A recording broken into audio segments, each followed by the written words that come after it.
there's the first time in living memory where everybody was pretty much off work and everyone was forced to be off work. So, you can go on benefits at any point in your life, well, once you're of working age, but there's a big stigma that goes along with that.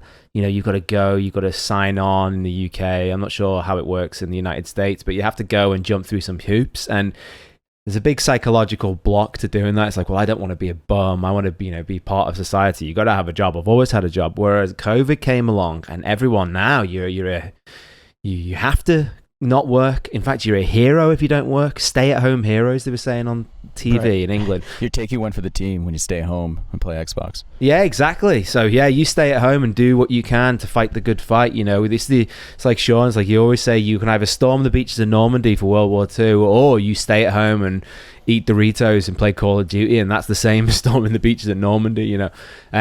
Yeah. So everybody got plunged into this thing, and they got a taste of what it was like to get paid and not do any work. People who traditionally would work. And I think that there's a bunch of them who are like, oh yeah, why would I work?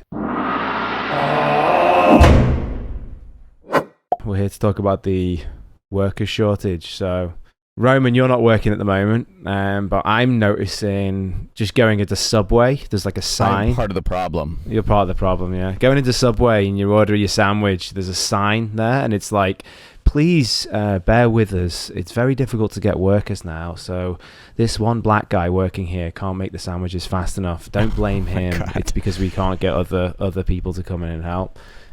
So, yeah, have you guys heard much about this? I've seen that. Every McDonald's we've pulled into in these small towns has a sign that says, we're understaffed, be patient, be kind to the staff, which is new. They'll be asking us to tip more.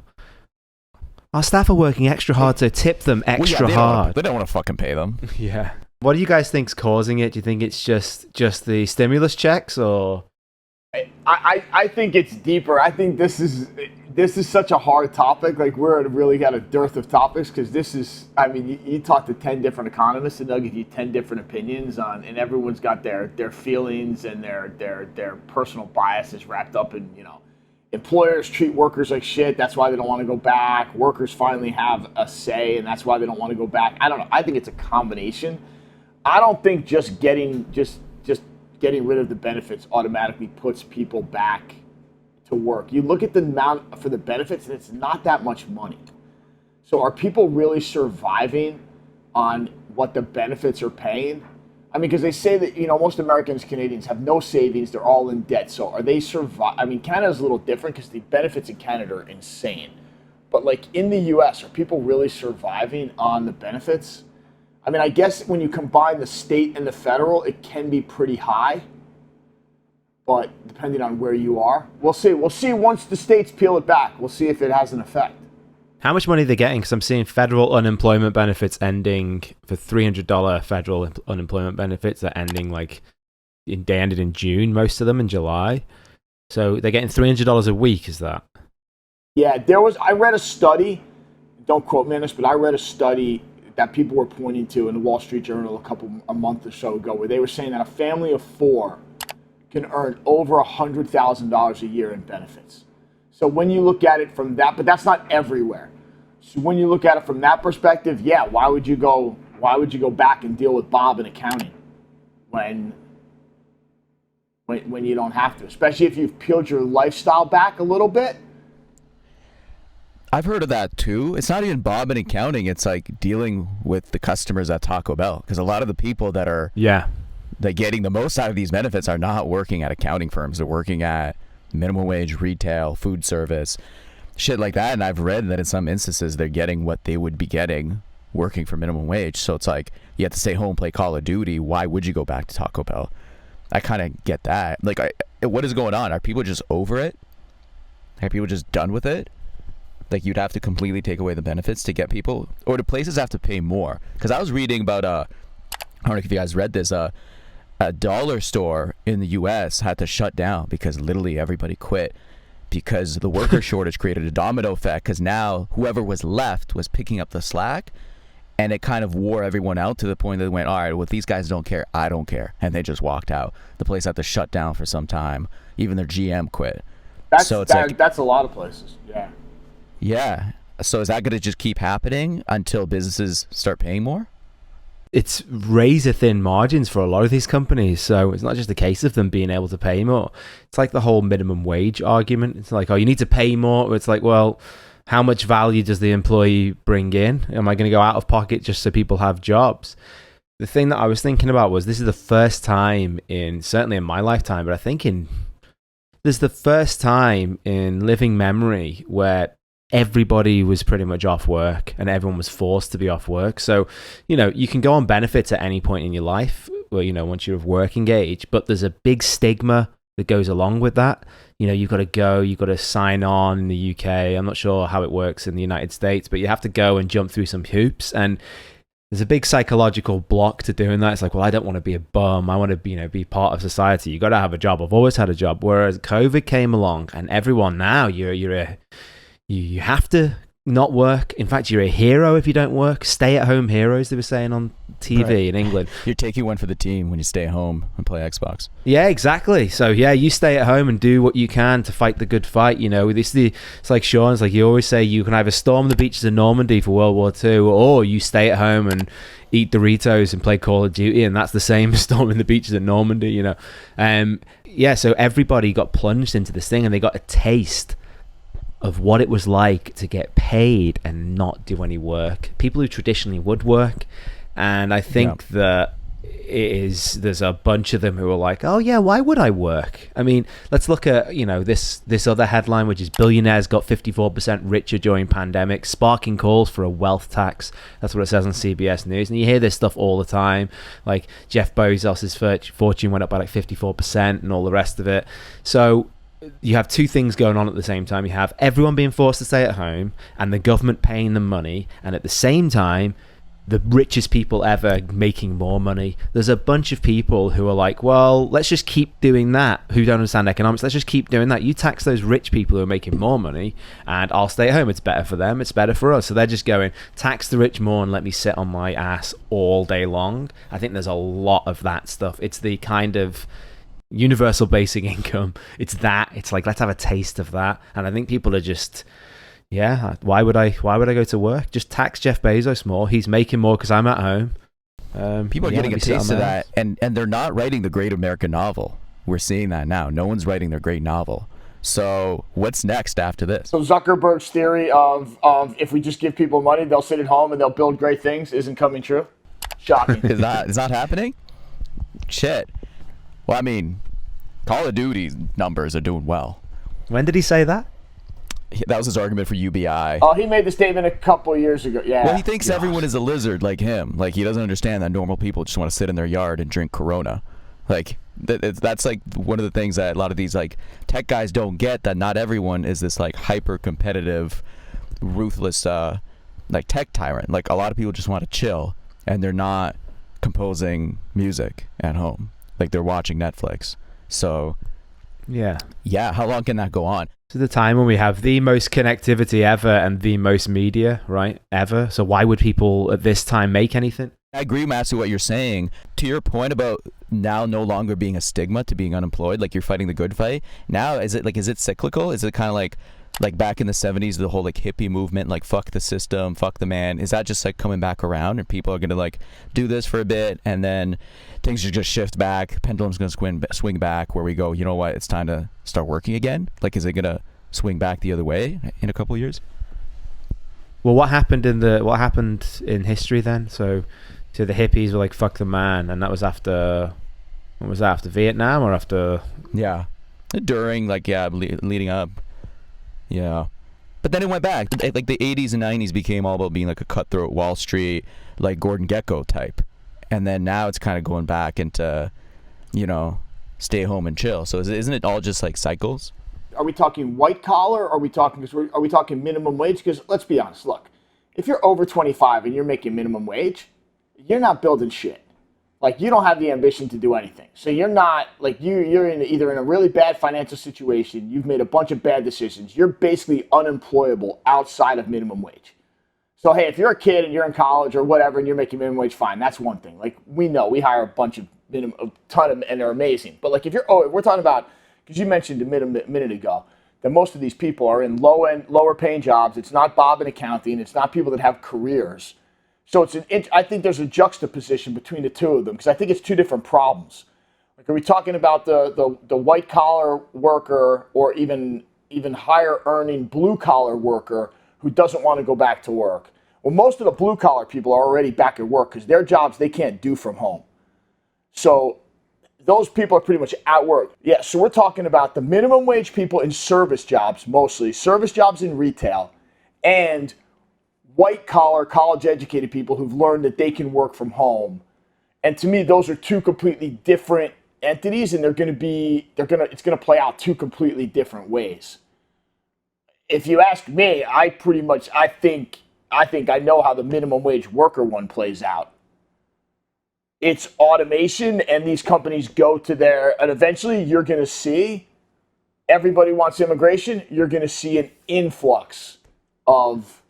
They're going to change the immigration law so that you can get visas for lower working jobs because these small businesses, Subway's not going bankrupt. They'll hire kids from Romania, and they're not paying them, and they're not paying American workers $30 an hour. So this whole argument, just play it out. Like it doesn't. Where does it end? So what happens with those with the American people who did do those jobs before, and now they don't want those jobs? So we get people from other countries in to do them. What happens to those Americans who are unemployed because they're too good for the minimum wage jobs now, or whatever reason since the pandemic? What happens to them now? They get sent to Mars.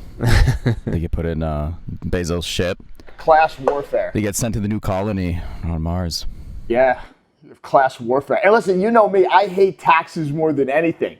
Like, taxes on the rich, it's insane. But in this instance, like, I understand the government being, hey, like Bezos, we should have a wealth tax because you made the money with our money. We gave the money to these people and then they gave it to you. So you need to give us back a piece of it. Because the only reason that all the tech companies grew is because these people had federal and state money that they were able to spend. Yeah. Right. Like Bezos made $30 billion of government money. Like all these people buying shit on his website, like they're buying it with government money. Everyone was spending so much money during the pandemic. You know, it's just like how many Amazon boxes can arrive in one day? It's crazy. Oh my God, like there was a flood. My building exploded. Like they had to put up a notice being like, "Hey, you need to grab your Amazon box the day of because we literally don't have the space." They turned our party room into like a mail room, and it was stacked. It looked like Santa's workshop. It was insane. It's like a capitalist Santa's workshop. You know what's funny is, with Deshaun's point, what's funny is like they gave the people the money to supposedly stimulate the local economy, and it all went to Jeff Bezos. No one went to the local shop to buy shit. They just went. No one ever does. What did they think was going to happen? But they closed everything. Right.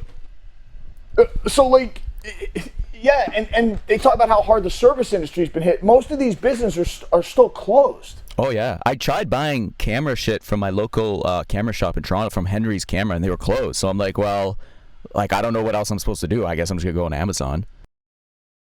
Yeah, it's just interesting on the Amazon thing with the amount of packages getting delivered. I mean, Amazon has become such a huge thing the past few years, and then the pandemic kicked it into overdrive, and just the weird effects that can have. So my parrot at home in England, in my mum's house, his cage is by the back window, and he sits on top of that cage all day. He only goes in there to sleep, but that's by the back, like glass kind of doors at the back. And Amazon has been getting that busy and that frequent. We were obviously ordering more packages, but the delivery drivers have less and less time to deliver them.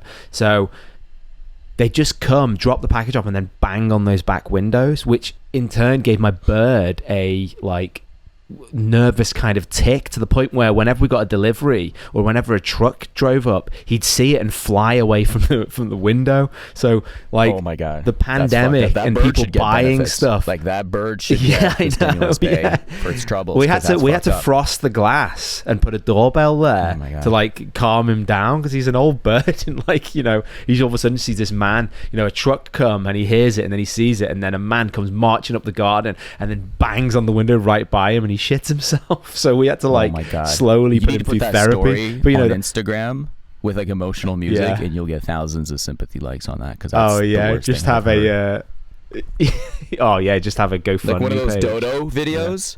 Have you seen those? Oh yeah, I have seen them. Yeah. But that's awful. I mean, that is the frequency. Like our Amazon guys, they don't knock, they don't call, they literally just throw the box at your door because people are just at home all day and they're just getting whatever. Like that's where the stimulus money's going. Everything. One box, like you need a box of tissues, like people just get it and it comes in a huge container. My buddy, he ordered a pencil and it arrived next day in like a huge box, just one 5B pencil. This can't go on. Like there's no way this can last. This is, we talk about unsustainable business models and like just the economy running like this is insane. And the other thing, everyone as well was speculating on Bitcoin and cryptocurrency with all their stimulus checks. Like, so you've also got that. You've got people. I was in Circle K in the ghetto in Myrtle Beach, and literally I was just listening to someone talk about someone pulling a gun on them. These are the employees. And at the same time, the guy behind me in the line is like, I want to get on this cryptocurrency thing. My friends have been making a fortune on that. And it's like this old man. So you also have people having money, gambling it in these pyramid schemes, crypto pyramid schemes, which a lot of them are. Because none of these currencies really have any utility yet. It's just all speculation. And they're like, well, why would I work? I'll just speculate on this. You know, I'm an astute investor. I'm just going to speculate. Yeah, well, real estate is done. You just got corporations buying up houses. Like Dogecoin is like the only hope a minimum wage worker has to make anything. So no wonder it all went into Dogecoin, which is just like a made up thing. Especially now with everyone being on their phones for the past decade, and now it's all about, showing everybody on Instagram what you've got. So what are you really going to show? I'm going to go and, check into my 9-to-5 job, taking orders from some douchebag in Subway who thinks they're like losing weight because they're eating at Subway, but they're just the typical fat American barking orders because they need that bloody sugar rush quickly, and you're in the way, single worker by yourself. What are you going to do? Take a picture of yourself and put that on Instagram? No, you better make some money on Dogecoin. And it's all about the Dogecoin. Run your own Patreon and live streams and all the rest of it. We got now. Dogecoin is this generation's real estate boom. Yeah, the crypto boom. We got nothing much. We don't have much left in this country. I mean, everything's getting bought up. The wages are not going up at the same rate. I mean, what are people going to do? Where's this all headed? Like Sean was saying, it's going to become a class warfare thing, and it kind of already is. Like, even if you go on Reddit, like people that work from home that are like engineers or whatever, like they're just treated differently. It's kind of like, even though they're people, it's just there's kind of like a fuck you attitude.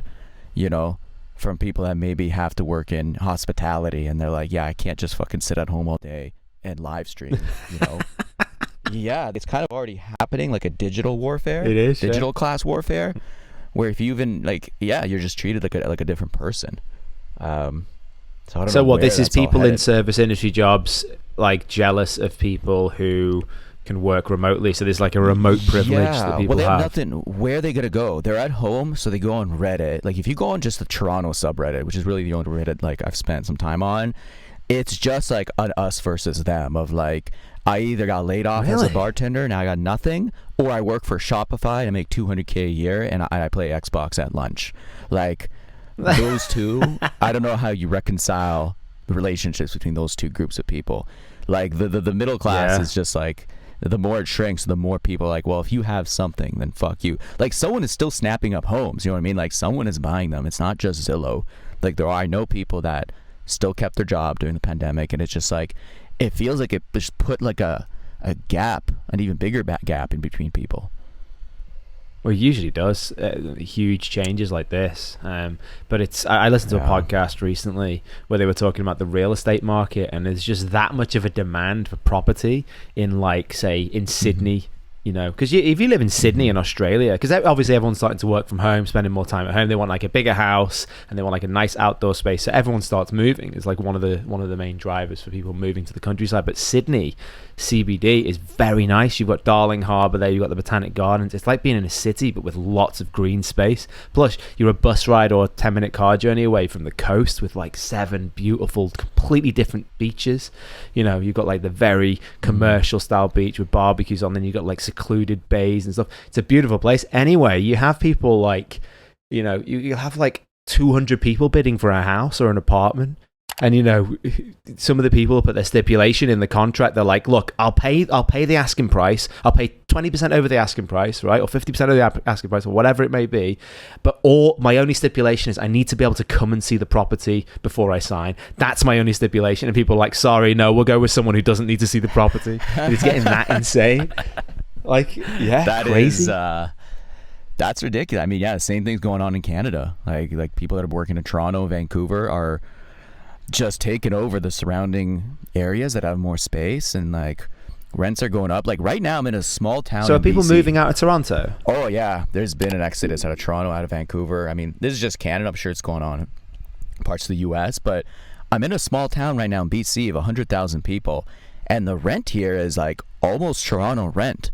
And I was flabbergasted, and my brother who lives here is like, yeah, well, all these Vancouver people that have these work from home jobs just like started buying shit here. They're like, well, why? I can have more space. I can have a yard. You know, that's, if you're not buying Dogecoin, that's what you're doing. There's nothing in between. You're either buying Doge or you're getting a backyard. Like those are the two options right now for anybody in their 30s. Jesus. I feel like you two just went down a rabbit hole that's like, I don't even know where it ends. It's so interesting. It's so hard to stick to this one thing. Cool. I think we, like everybody else, well, we just don't know what is going on, like where it's all headed. We don't have more perspective into this than anybody else. Like we know people don't want to work. We don't know how to end it, how to get people back to work. It's all just comical at this point. We don't know where it's headed. So it's like, what can we say on this? People do not want to work, that's for sure. I know how it ends. All right, how's it ending, Sean? You got to button this up. For who? For the developer at Shopify who's sitting at home, who makes $200K and who used to work 40 hours a week in the office and now works 20 and plays Call of Duty and said, hey, this is fucking amazing, this is never going to end, and just bought the $800,000 home in Barrie, moved out of Toronto. How does it end for him? Bad. He gets dragged down to his front yard and just clubbed to death by the Taco Bell guy. I don't think so. This is just historic. Like, look at this. You think these companies are really going to keep paying these salaries? Well, Google already announced they're doing a 20% reduction in salary if you're outside the Bay Area. Of course they are. We talked about this a year ago. Hang on, for what? Yeah. Wait, quickly. What, a 20% reduction for what? People who work from home? If you are outside of specific urban areas. If you Google it, you get these. Oh, that's hilarious. Yeah, they're already formally doing it. See, this shit's hard for me because I literally think if you didn't see this coming, you're just a fucking idiot. So give the angry guy a mic. And give the angry guy a mic. So, like, what did these idiots from Stanford think? Oh, you know what? I got one up on. I'm so fucking star-spangled awesome at my computer programming job that the company that was paying me $200K last year to work 40 hours, 50 hours a week from the office, I'm going to go home, live in Denver in a condo, and I'm going to work 10 hours a week in my boxers, and they're going to pay me the same, and then I'm going to go, and then when I go in for a raise next year, they're going to give me a raise because I'm so awesome. Like, stop it. These companies are not stupid. They're figuring out from day one, they're realizing when this thing started, oh, wow, you know what? We don't need these people here. And we certainly don't need them 50 hours a week. Yeah.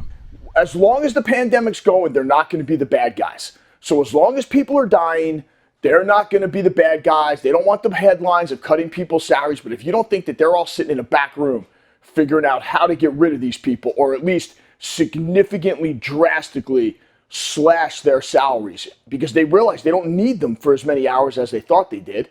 Yeah, the fact that these guys don't realize it is mind-boggling to me. These are supposed to be the smartest people in the world. You seem pretty fucking stupid to me. Yeah. I'm sure there's ones that do realize and they're actually okay with the cut if they go to a place like Denver and they work from home. Like, I'm sure there's guys that just kind of accepted it and they don't mind. There's bound to be someone who still thinks they're going to keep getting the $200K but living, you know, in the middle of nowhere. Yeah, I mean, it's definitely all going to go down. That's what I always used to think when I was in my old tech job. I used to think, why the thing that I value is my time. So instead of giving me a pay rise, just adjust my rate of pay and let me work less for the same amount of money. If I'm that much better at my job and I can get more done, you know what I mean? That's what I always used to think. But they want both. They want both, yeah, for sure. Well, the problem is they'll find a younger guy If you went $200K in debt to get a computer science degree from Michigan, you want both. You don't want to work reduced hours. You're trying to. You don't. And society's maximize. told you that you're worth this. And yeah, I don't know. Yeah. And eventually they'll replace you with the younger guys willing to work harder for less, for longer. They'll replace you with Indian guys. Now that these companies are starting to realize that you don't need people in the office anymore, they'll be like, well, what's the difference in having Joe or just having like Joe Pindo or whatever his name is in India? We can pay him like a tenth of the salary. Roman doesn't think so. Why not? Roman doesn't think that you can outsource to foreign countries. Like I said last time, I don't think it's that simple. I don't think it's binary. And I'm speaking as someone who's worked with these teams. Like if you guys have worked with these teams, you have your own experience, that's fine. I don't think it's just black and white like that. I think to a degree, yeah, there is a layer of truth in that. But there's other challenges. It's not like a one and done. Oh yeah, found the dude in India, done, project done, everyone go home. Oh no, but you adjust the pay. If you're paying a developer in India, you do not need to pay at the same rate as a developer in Toronto. So I don't want to like reiterate what I already touched upon last time, but the money doesn't change the cultural differences and all of that, the language differences. That's not something money can like easily adjust. But there is a layer of truth to that. So I'm not all in on one or the other, but I'm just sharing. I've worked with these teams. I'm just sharing my experience with these teams. I don't think it's like a. It is happening though. I mean, if you've worked with them, then that proves it's happening. All of my friends, they're all. Like they're all working. It's not completely replace the workforce, but you can supplement. Would you say there's like a cultural fit though amongst people that do it? Like, is that, I guess like a requirement? No, but it's just that's why you pay less for it. You pay less because the guy's not a cultural fit. Or all of the above: the language barrier, the time difference, the fact that they're not in the office, the fact that there's cultural differences. That's why you're paying less. Yeah, you can get a result out of that. I think he'll pay less because he'll take less.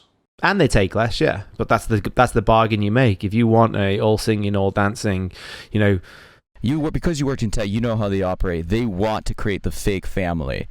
And if someone is in a 10-hour time difference and they don't speak the same language, it's harder to kind of indoctrinate them into that same like fake corporate family. It's just harder. They might not be into it. They might not be as engaged. So companies would still, even if they go overseas, they're like, can we get someone that is going to be willing to participate in this? And like the Indian guy, like who works from home over there on a different time zone, not always down to drink that Kool-Aid. Or it's just harder because of those reasons, because of the cultural and language barriers. So companies, I think, to a degree, still want people. They're gonna even digitally show up to the Zoom happy hour with a drink and act like they're part of the fake family. Oh my God, that sounds so depressing. Which is hard to get with the completely foreign guy who is not going to play by those rules. Yeah, I agree with you up until a point. I think the culture thing, the Silicon Valley culture thing, is starting to take a little bit of a hit. It'll probably decline if they can maintain the same quality. Like if your app can be as competitive without people doing the bullshit like rah happy hours, then yeah, I think it's going to take a hit. But I think there's a different feeling in Silicon Valley today than there was 10 or 15 years ago. You're saying like the party's winding down? I think that the party from a culture standpoint is winding down. I think you're starting to see winners and losers. And Massey and I were talking about it this morning. Like Apple and Facebook and Google and Amazon, the idea of, hey, we're going to, come work for us. We got X money in startup and we're going to take on the big guys. Like, I feel like that's winding down a little bit just because the big guys are so good at just making their own products now. And I feel like the big guys, in a way, the pandemic has kind of taught them that the culture thing is maybe not that important to them and that it was a fake culture anyway. Yeah. And that their employees will turn on them in a heartbeat anyway. Are they finding out they're not actually a family? Is that what I'm hearing? They're not actually a family. Yeah, I think they kind of are. Our old CEO on a call once, like straight up was like, "Hey, we're not allowed to use the word family anymore. So let's just say team." Because I think he was crestfallen. Why? Because some people don't have families. He was crestfallen to know that when it's over Zoom and everyone's got their camera off, they're probably doing something else. and it's not a family and everyone's just trying to get paid, he is like, yeah, man, let's maybe just call it more of a sports team than a family. How often did he say family? For years. That's Netflix 101. You should read the Netflix hiring manifest. That's their thing 101. We're not a family. We're a hiring functioning team. We're an NFL team. We're a highly functioning team. Yeah. And Reed's thing was, because listen, you can't fire your family, but if you're not performing on the team, we can get rid of you. It's true. So feels it's less feel good, but it's the more realistic version. That or an army or a pirate ship, as you say. But something that involves violence, not a family. I love the pirate ship. Yeah, like the goal of a company is to bludgeon the other company. And that's not a family unless you're a mob family, in which case you can say, well, like the mob, but that's not what they mean. So family is really not the best. You and I talked about it for 10 years, the hypocrisy of Silicon Valley. Like you and I would argue about it 10 years ago. Yeah. They're Wall Street. Yeah. They're Wall Street. They just wrap it in, we're here to save the world and change everything and help everyone and equity and equality. You guys are fucking Wall Street, man. Like does Apple thinks no different than Goldman Sachs. Yeah, people are starting, I don't know why it took so many years for people to figure that out, but yeah, it's the same. They still haven't figured it out. Now that you're remote and there's no ping pong table and there's no beer fridge, people are going like, wait a minute, this is like working at an accounting firm. Like I had to do 9 a.m. daily check-ins from home because the company is like, we have to like feel that people are doing shit. So every day at 9 a.m. you got to dial in. Like, is that not the most corporate thing you've ever heard? Like, how are we a lean tech startup? Awesome. Like, that's corporate. Right. That's the office. That's Dunder Mifflin. Yeah. Yeah. But this plays into my argument where I don't understand. Like, yes, now that they realize the bloom is off the rose, they're not going to keep paying for it. That's fair. I'll take less money to be out in a cheaper place. I think a lot of people are actually okay with that. Like, I don't know who's holding out. Like, some people might be holding out for the same salary, but I mean, they're gonna figure that out too. Okay, but also too, when anytime this happens in an industry, we're kind of thinking of it like it's binary, and it's not. So to Massey's point, and to both of your points, which I completely agree with, yes, you can't replace every developer and every engineer with someone from Romania. But what you can do is change the spectrum of the value and quality of the worker. So you can replace the bottom level of American tech workers with people from Romania and India. And then what does that do? So better people, they'll go work for less now. So it has a ripple effect throughout the industry, which affects the salary and the pricing all the way up until the top. Listen, the people who are exceptional in their field, they're probably going to be fine. But majority of them that don't want to improve and don't want to get better and don't take it seriously, someone's going to be coming for their job. The guy who got replaced from the Romanian dude will now take the job for $100K instead of $200. I agree. Basically, so what you're saying is it's a bad time to be mediocre, is the gist of... The Romanian guy isn't going to be out there protesting at the drop of a hat as well. The Romanian guy and the Indian guy isn't going to be there with sexual harassment claims. You know, you're not going to have any of that bullshit that you have in all these companies. I mean, employing people in the West is a fucking nightmare, especially if they're all in the same building. They're not going to be Blizzard Activision. Look at Activision. That's a whole separate podcast. Why? What's happened with them? That's a full SEO podcast. Hang on, what happened? Oh, they're getting sued for having a bro-like mentality in their workplace. Yeah, the culture sheen is gone. Like, these companies are like, hey, man. Who's suing them? Hang on, who's suing Activision for having a bro-like... Well, their culture was having a Bill Cosby room. That was their culture. They had a room called the Bill Cosby room. Yeah, hey. That's... Hey, they make great games. Hey, he's touring again, you know. Jesus. They make great games. Okay, so do you think he goes back and starts doing, like, the same old bits? Like the same old... I don't know, that's what I want to go and see. Old, Alex went to see Louis last night, and he came out to just, like, I'm sorry as his backdrop. It was meant to be fucking hilarious. That's funny. So, yeah, who knows? You saw him live? No, I didn't. My buddy did in New York. Oh. But I think that, getting rid of all of those problems, the woke all my feelings in the workplace, everything but the workplace stuff that's going on, that's another incentive for having just foreign workers. It's like, well, yeah, I mean, the very least you won't get sexual harassment stuff from those workers because A, they're in a completely different country, and B, that country probably has more lax laws anyway, so they're probably the foreign contractors under Indian law or Czechoslovakian law or wherever the hell they're from. So it just makes sense. American workers are just too spoiled now. Well, companies are just realizing don't have the fucking Christmas party. That's what they're realizing. Like 90% of the issues come from the drunken Christmas party. And if you don't need to have that remotely, that's like half the problem solved. The whole Blizzard thing is these guys would go to conventions because it was so important to be together in person. And that's how you get the Bill Cosby room. You get a bunch of like 12 nerds that are now making money that don't get attention from women. You put them in a room and that's what happens. So yeah, to your point, this stuff is just less likely to happen remotely. I'm shocked it didn't happen where you worked. We talked about it 2 years ago, 3 years ago, remember? Yeah. You walked me through your office, and I'm like, wait a minute. So you guys got fridges, right or wrong? True story or not? Yeah. Yeah. Roman walks me through his place of employment, and they have like a party room.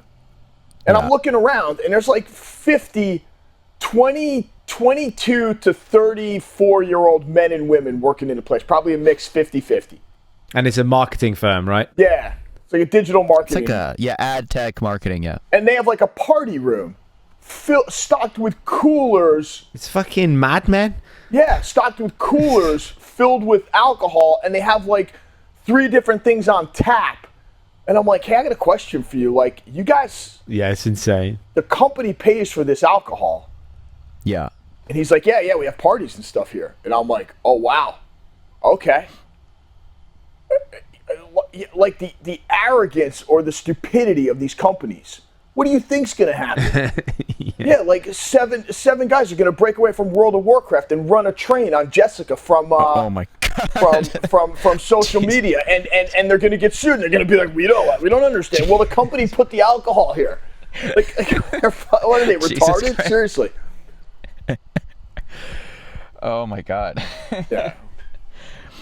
Yeah, can't do that over Zoom. Harder to do that over Zoom. 100% it is. But the great thing for this companies... Yeah, you can't run a train over Zoom. No, the connection's not going to be good enough. The great thing for this companies is COVID gives them the air cover to do it. Yeah, it does, yeah. So they don't look like the bad guys. COVID's the best thing that's ever happened to these tech companies. Right. They need to be protected from themselves.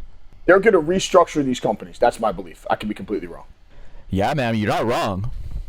Oh, God. Well, I don't see this worker shortage sorting itself out anytime soon. I think that a bunch of people finally got the excuse to not be at work, and they're like, hang on a minute, why am I going and, like, serving people food, which, let's be honest, nobody wants to do, and, then begging and working for tips. Why am I doing that when I could just sit at home? Actually, I don't want to do that at all. Even if I did get a job, I want to do one of these cool internet jobs that everyone else is doing.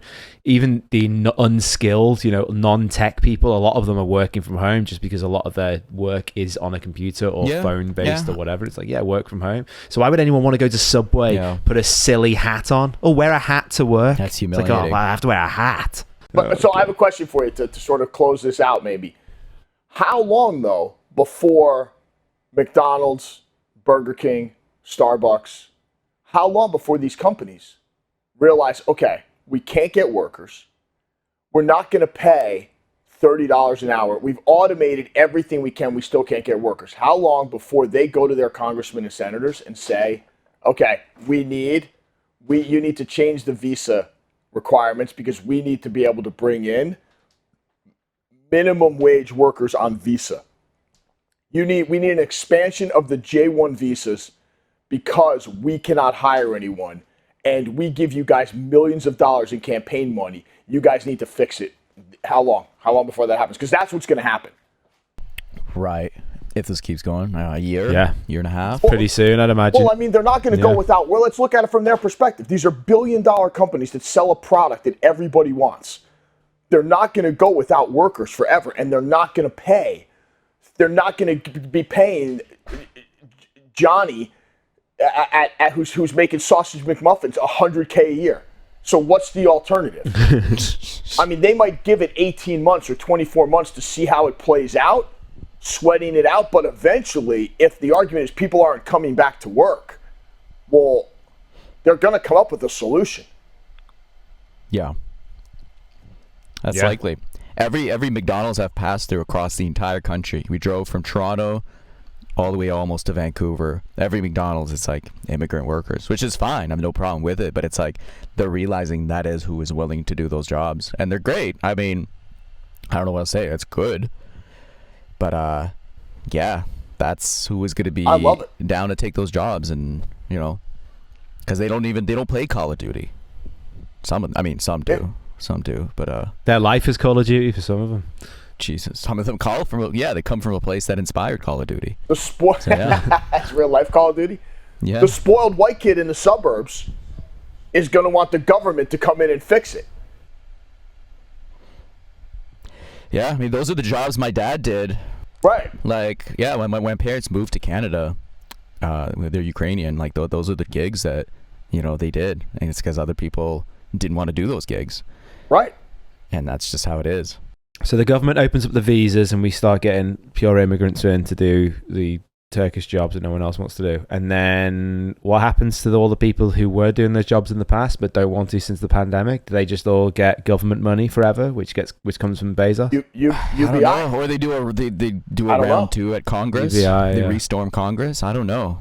Maybe Shopify employees get dragged out of their houses and beaten. I don't know what happens. What do those people You're ready for this like end of the world stuff? Yeah, it just think there's going to be a clash. It just ends with the Shopify employee getting beaten or the Amazon employee. Like, I don't know what there they're aren't going to be any Shopify employees. It's going to be they're going to be robots, or they're going to be working in Romania. Well, we see what happens when a lot of people don't have jobs and are very angry. They storm things. They storm places, whether that's a Walmart or a government building. So I don't know how you prevent that. The only thing, I think, like, what's been holding everything back, like a dam, is the easy comforts at home. The Spotify, the video streaming, the Netflix, the games. If we didn't have that, I don't even know what would be going on. Because picture how many guys had put on the helmet, but then their clan just jumped on World of Warcraft or Call of Duty, and they're like, you know what? I'm going to hold off storming the Capitol. If they didn't have that, I think it'd be worse. So maybe the answer is the government just enables companies to increase the comforts so that nobody wants to do anything. And they just sit at home and wither away.